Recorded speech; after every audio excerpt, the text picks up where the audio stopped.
back evenly into our seats, keeping our fingers, our hands, our elbows inside both.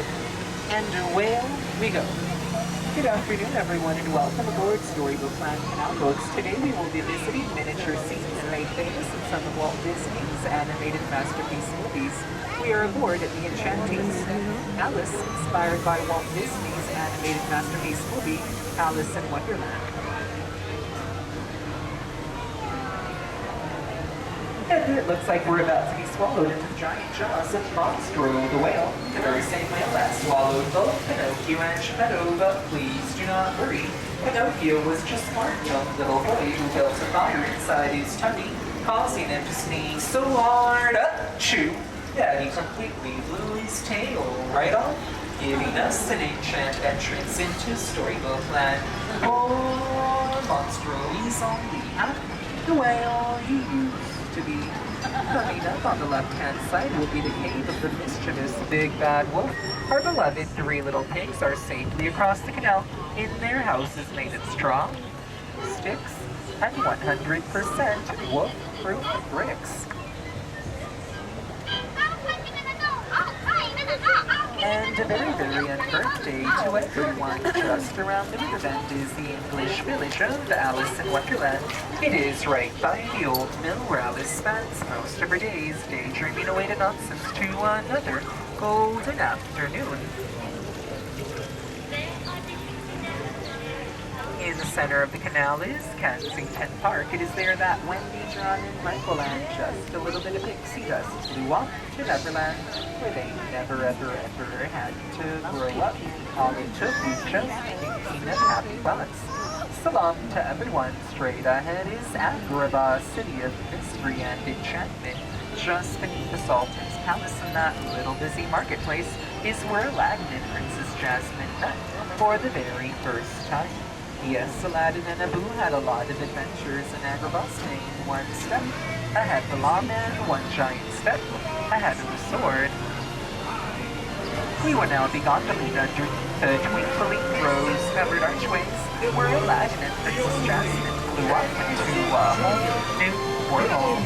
Now everyone, don't forget to close your eyes and make 3 wishes when you see Aladdin's lamp. It is the mystical cave of wonders that Aladdin and Abu discovered the carpet and dust of all the magical genie.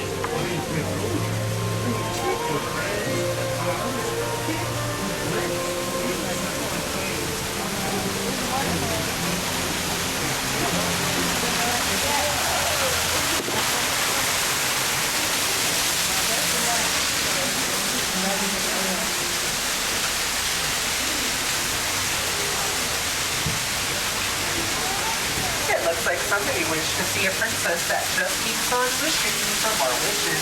On the right-hand side is the enchanted cottage of Snow White. If you listen closely, you can also catch the beloved 7 little dwarfs listening while they work in their jewel mine.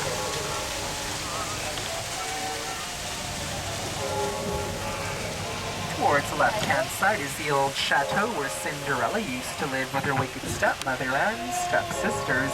But she moved on up, high above the mountains, that is, with her handsome Prince Charming, where they're both living happily ever after.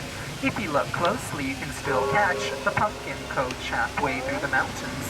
All it took was just bibbidi, bobbidi, boop.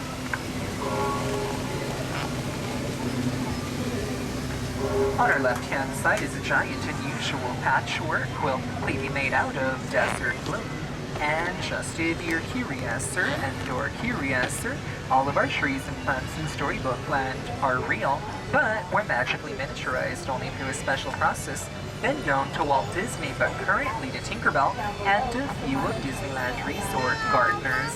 It is also often said that in the late hours of the night a giant comes asleep right in that very patchwork quilt. Most of our trees and plants in Storybook Land were planted by Walt Disney himself, and a lot of them range to be about 100 years old.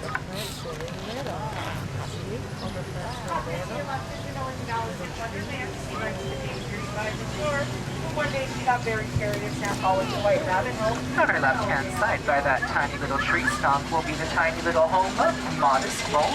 Right next door to him is his best friend, Mr. Toad.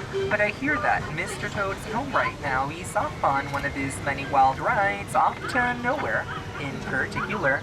Also beyond the left are the Three Dutch Mills by Walt Disney's The Old Mill. He won an Oscar for that movie. Straight ahead, those snowy covered mountains is Pinocchio's village. It is there that Geppetto wished upon a star with the help of Blue Fairy, and Jiminy Cricket, his best friend in conscience. Pinocchio became a real live little boy. All it took was just believing in your heart. Anything is possible.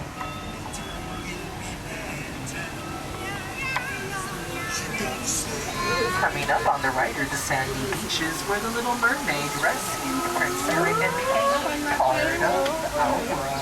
They now live in that beautiful seaside palace. And if we always remember, Ariel was very human. She used to live right under the sea with her father King Triton and her friends Sebastian and Flounder.